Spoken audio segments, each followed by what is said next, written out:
31শে December 1999। পুরো বিশ্ব যখন আতশবাজি আর নতুন শতাব্দীর উদযাপনে মত্ত, ঠিক তখন রাশিয়া নীরবে লিখছিল নিজের পতনের শেষ অধ্যায়। মাত্র 9 বছর আগে যে সোভিয়েত ইউনিয়ন ছিল বিশ্বের এক অজেয় পরাশক্তি, আর যার নিয়ন্ত্রণে ছিল পৃথিবীর 1/6 ভূখণ্ড, হঠাৎ করেই সেই সাম্রাজ্য পরিণত হল এক ভাঙা অর্থনীতি আর দুর্বল রাষ্ট্রযন্ত্রের জরাজীর্ণ এক খেলার মাঠে। পতনের সেই করুণ লগ্নে দাঁড়িয়ে প্রেসিডেন্ট বরিস ইয়েলৎসিন যখন জাতীয় টেলিভিশনে জাতির উদ্দেশ্যে বললেন, আই অ্যাম সরি, তখন তা কেবল একজন নেতার ব্যক্তিগত ব্যর্থতার স্বীকারোক্তি ছিল না, বরং তা ছিল কয়েক দশকের দাপুটে এক রাষ্ট্রের চিরতরে মুছে যাওয়ার এক করুণ আর্তনাদ। এই শূন্যতার মধ্যেই ক্ষমতার কেন্দ্রে উঠে আসা একটি নাম, ভ্লাদিমিরোভিচ পুতিন।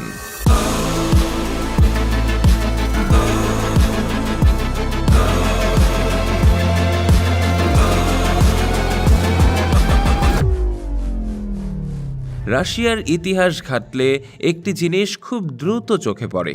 ইংরেজিতে লেখা বেশিরভাগ আর্টিকেল একই দৃষ্টিভঙ্গি থেকে তৈরি, একই এজেন্ডা, একই ন্যারেটিভ দাঁড় করানোর চেষ্টা। Russia is evil, Putin is evil. কিন্তু পরবর্তী 2 দশকে এই মানুষটাই এমন এক রাশিয়া তৈরি করেন যাকে আবারও উপেক্ষা করা অসম্ভব হয়ে পড়ে। বিশ্ব মিডিয়া আজ আপনাকে যে পুতিনকে ভিলেন হিসেবে চেনাতে চায়, সেই মানুষটিই কিন্তু ধ্বংসপ্রায় রাশিয়াকে ধারের বোঝা থেকে টেনে তুলে আজ $700 বিলিয়ন রিজার্ভে পৌঁছে দিয়েছেন। যে দেশে 30 বছর আগে প্রতি 3 জনের একজন ছিল দারিদ্র্য সীমার নিচে, আজ সেখানে 90% বেশি দারিদ্র্য ঘুচে গেছে। তাই আজকের গল্পে আমরা সেই একতরফা ন্যারেশনটা একটু পাশে সরিয়ে রাখব। আজ আমরা দেখব মুদ্রার অন্য পাশটা, আর বোঝার চেষ্টা করব ধ্বংসস্তূপ থেকে উঠে এসে ভ্লাদিমির পুতিনের নেতৃত্বে রাশিয়া আসলে বিশ্ব রাজনীতির মানচিত্রে আজ কোথায় দাঁড়িয়ে আছে।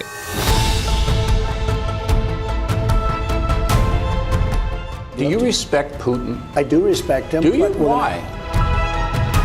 Russian invasion of Ukraine.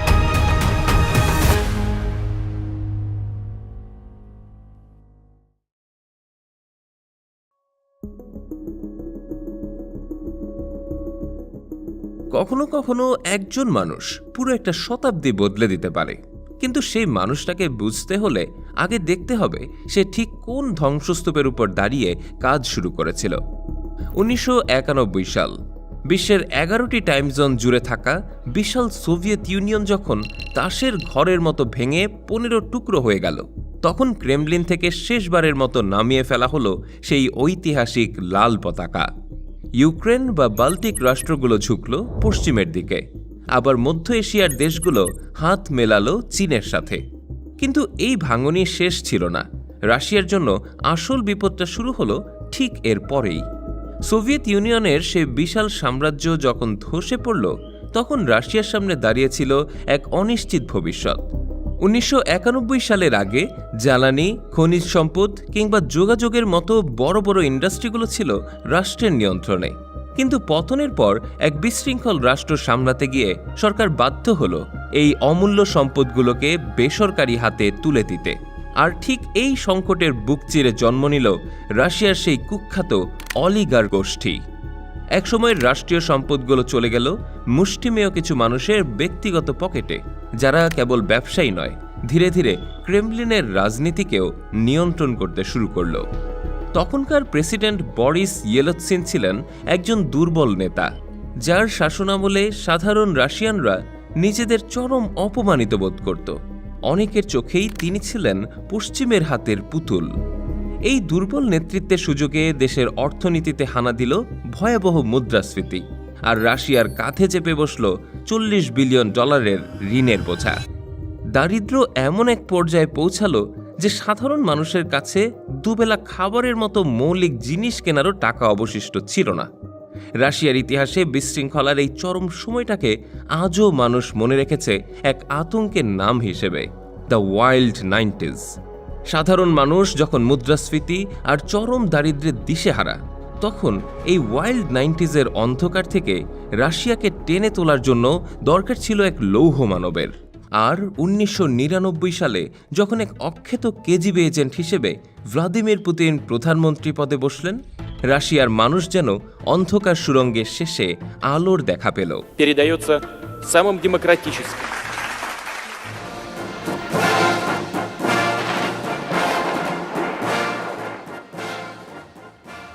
ক্ষমতায় আসার মাত্র 1 মাসের মাথায় মস্কোর অ্যাপার্টমেন্টগুলোতে একের পর এক বোমা হামলা যখন পুরো দেশকে আতঙ্কে স্তব্ধ করে দিল, তখনই পুতিনের সেই বিধ্বংসী রূপ প্রথম দেখল বিশ্ব।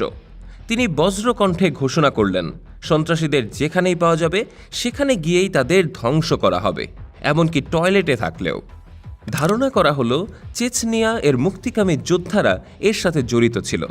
চেচনিয়া রাশিয়ার ভেতরের একটা ছোট্ট অঞ্চল, কিন্তু 1999-এর দশক জুড়ে তারা মস্কোর নিয়ন্ত্রণ থেকে বের হয়ে স্বাধীন হতে চেয়েছিল। এর আগে একবার যুদ্ধও হয়েছে এবং সেই যুদ্ধে লজ্জাজনক হার নিয়ে পিছু হটে রাশিয়া। তখনও পুতিন কেন্দ্রীয় ক্ষমতায় আসেননি। মাত্র 2% সমর্থন নিয়ে শুরু করা সেই মানুষটি চেচনিয়ায় কঠোর সামরিক অভিযান চালিয়ে রাতারাতি রাশিয়ার ত্রাণকর্তায় পরিণত হলেন। এই হামলার পর রাশিয়ায় পুতিনের সমর্থন 2% থেকে 45%-এ পৌঁছালো। 1999 সালের শেষ দিনে ইয়েলৎসিনের পদত্যাগের পর পুতিন যখন প্রেসিডেন্সির দায়িত্ব নিলেন, তখন থেকেই শুরু হলো আধুনিক রাশিয়ার আধুনিক জারের যুগ। এরপর একের পর এক ঘটনা ঘটতে লাগলো, যেগুলো রাশিয়াকে বদলে দিতে শুরু করলো। রাশিয়ার অর্থনীতি তেলের উপর নির্ভরশীল। 1999 থেকে 2008 পর্যন্ত বিশ্বে তেলের দাম বাড়তেই থাকলো। 1999 সালে প্রতি ব্যারেল ছিল $10, 2008 সালে সেটা পৌঁছালো $150। মানুষের আয় বাড়ল, কিন্তু এই উন্নয়ন শুধু তেলের দাম বাড়ার কারণে হয়নি। পুতিনের কিছু সিদ্ধান্ত সরাসরি এতে ভূমিকা রেখেছিল। প্রেসিডেন্ট হওয়ার পরই তিনি ইনকাম ট্যাক্স মাত্র 13%-এ নামিয়ে আনলেন, যেখানে উন্নত দেশগুলোতে 40 থেকে 50% ট্যাক্স ছিল। অলিগার্কদের তিনি নিয়ন্ত্রণে আনলেন, নিশ্চিত করলেন রাজনীতি তাদের নিয়ন্ত্রণ করবে, তারা যেন রাজনীতি নিয়ন্ত্রণ করতে না পারে। কিন্তু একটা জায়গায় পুতিন সত্যিকারের স্বৈরশাসক হয়ে উঠলেন। রাশিয়ার বিভিন্ন অঞ্চলে আগে সরাসরি নির্বাচনে গভর্নর বেছে নেওয়া হতো। পুতিন এই সিস্টেমটা বাতিল করলেন, নিজেই গভর্নর নিয়োগ করা শুরু করলেন, কারণ তিনি বিশ্বাস করতেন রাশিয়ার মতো বিশাল এই বৈচিত্র্যময় ভূখণ্ডকে এক সূত্রে বেঁধে রাখতে হলে ক্ষমতাকে কেন্দ্রীভূত রাখা ছাড়া আর কোনো বিকল্প নেই। মূলত 1 শতাব্দী আগের সেই জার বা রাজতান্ত্রিক শাসন ব্যবস্থার এক আধুনিক সংস্করণ হয়ে উঠলেন তিনি, যেখানে একটি ভার্টিক্যাল পাওয়ার স্ট্রাকচারের নিচেই দেশ পরিচালিত হয়। সেনাবাহিনী থেকে শুরু করে চার্চ, সব পক্ষই তার পেছনে কাতারবদ্ধ। আর তার এই স্থিতিশীলতার বিরুদ্ধে যারা ফ্রিডম বা স্বাধীনতার আওয়াজ তুলেছে, তাদের জায়গা হয়েছে হয় কারাগারে, না হয় ইতিহাসের আড়ালে।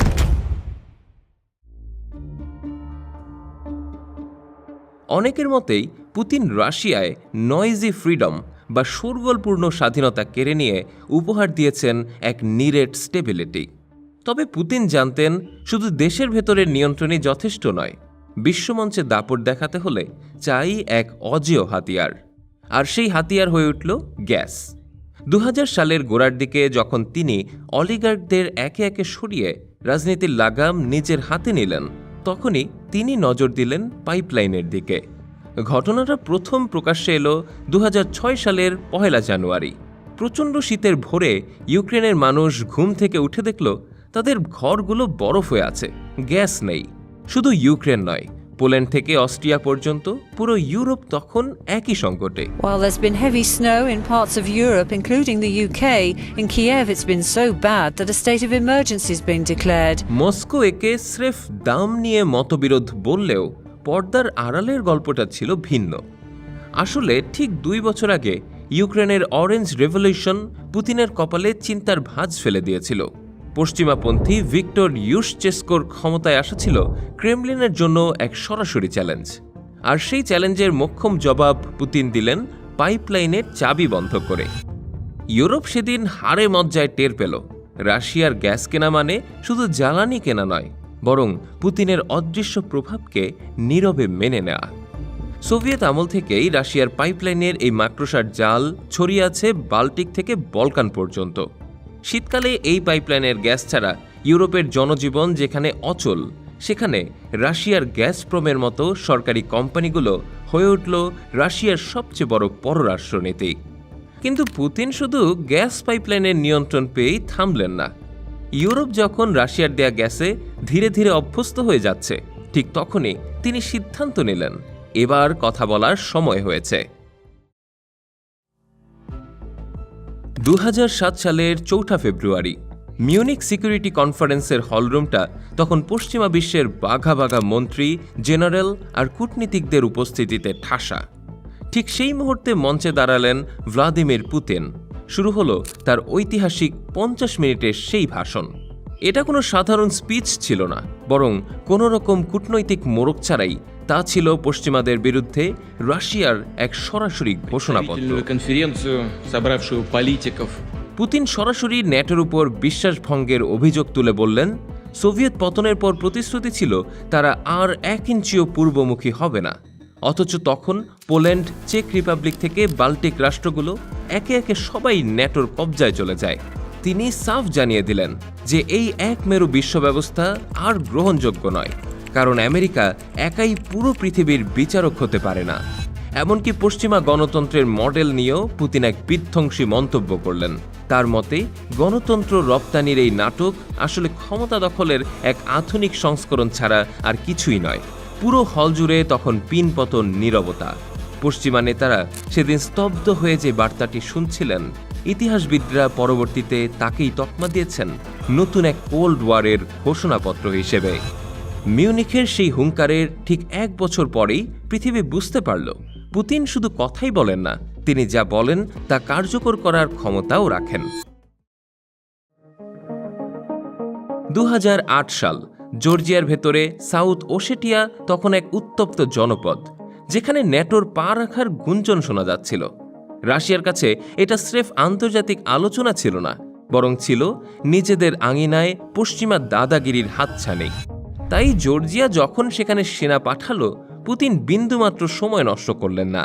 কয়েক ঘন্টার মধ্যেই রাশিয়ার ট্যাঙ্কগুলো সীমান্ত পেরিয়ে বুঝিয়ে দিল তার সীমানার মানচিত্র বদলানোর চেষ্টা করলে জবাবটা কেমন হতে পারে। মাত্র 5 দিনেই খেলা শেষ হয়ে গেল, আর বিশ্ব দেখল এক নতুন আগ্রাসী রাশিয়াকে। ঠিক একই কৌশলের পুনরাবৃত্তি আমরা দেখলাম 2014 সালে।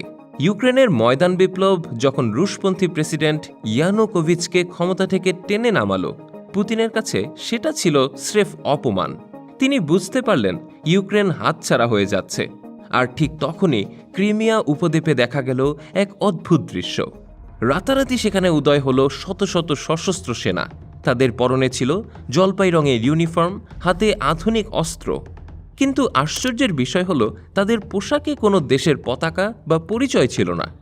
বিশ্ব অবাক হয়ে দেখল এই লিটল গ্রিন মেন বা পরিচয়হীন সেনাদের, যারা কোনো রক্তপাত ছাড়াই ক্রিমিয়ার নিয়ন্ত্রণ নিয়ে নিল। মস্কো প্রথমে অস্বীকার করলেও পরে পরিষ্কার হয়ে গেল এরা আসলে ছিল রাশিয়ার স্পেশাল ফোর্স। পুতিন কোনো যুদ্ধ ঘোষণা না করেই ক্রিমিয়াকে রাশিয়ার মানচিত্রে যোগ করে নিলেন, আর ইউক্রেনের পূর্ব দিকে শুরু করে দিলেন এক ছায়াযুদ্ধ, যেখানে রাশিয়ার সরাসরি সমর্থন থাকলেও তারা প্রকাশ্যে তা অস্বীকার করত। পুতিনের কাছে এটা কেবল জমি দখল ছিল না, বরং ছিল তার হারানো সাম্রাজ্য পুনরুদ্ধারের মিশন। তিনি বিশ্বাস করেন ইউক্রেন বা বেলারুশ কোনো আলাদা রাষ্ট্র নয়, বরং রাশিয়ার বিশাল ইতিহাসেরই অবিচ্ছেদ্য একটি অংশ। অবশেষে এলো সেই ভাগ্য নির্ধারণী দিন, 24 ফেব্রুয়ারি 2022। কিন্তু এই যুদ্ধের বীজ বপন করা হয়েছিল আরও অনেক আগে। পুতিনের কাছে ইউক্রেনের ন্যাটো সদস্য হওয়ার চেষ্টা ছিল রাশিয়ার বুকে ছুরি চালানোর মতো। তিনি পরিষ্কার দেখেছিলেন ইউক্রেন ন্যাটোতে যাওয়া মানে রাশিয়ার একদম দোরগোড়ায় পশ্চিমাদের অত্যাধুনিক মিসাইল সিস্টেম আর বিশাল সেনাবাহিনীর স্থায়ী উপস্থিতি। যে বাফার জোন বা সুরক্ষা দেয়াল রাশিয়াকে এতদিন নিরাপদ রেখেছিল, ইউক্রেন হাতছাড়া হওয়া মানে সেই দেয়াল চিরতরে ভেঙে পড়া। পুতিনের কাছে ইউক্রেন কোনো আলাদা দেশ নয়, বরং ইতিহাসের এক অস্থায়ী ভুল। তাই একে ডিনাজিফাই করা এবং রাশিয়ার নিরাপত্তা নিশ্চিত করার দোহাই দিয়ে তিনি শুরু করলেন পূর্ণমাত্রার আক্রমণ।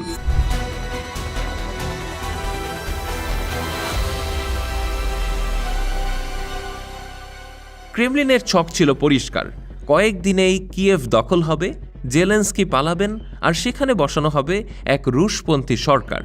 কিন্তু ইতিহাস সবসময় পরিকল্পনা মতো চলে না। যুদ্ধ আরও দীর্ঘায়িত হয়। পশ্চিমা সরকারগুলো একযোগে ইউক্রেনকে সাপোর্ট দিতে থাকে। পশ্চিমা নিষেধাজ্ঞা যখন রাশিয়াকে একঘরে করার চেষ্টা করছিল, ঠিক তখনই পুতিন তার তুরুপের তাসটি চাললেন, আর সেটি হল চীন। আজ রাশিয়া আর চীনের বন্ধুত্ব কেবল কূটনৈতিক নয়, বরং তা $200 বিলিয়ন এক বিশাল বাণিজ্যিক শক্তিতে রূপ নিয়েছে। রাশিয়া চীনকে সস্তায় জ্বালানি দিচ্ছে, আর বিনিময়ে চীন যোগান দিচ্ছে সেই সব প্রযুক্তি ও পণ্য যা আগে আসত পশ্চিম থেকে। এ যেন এক নতুন মেরুকরণের প্রতীক।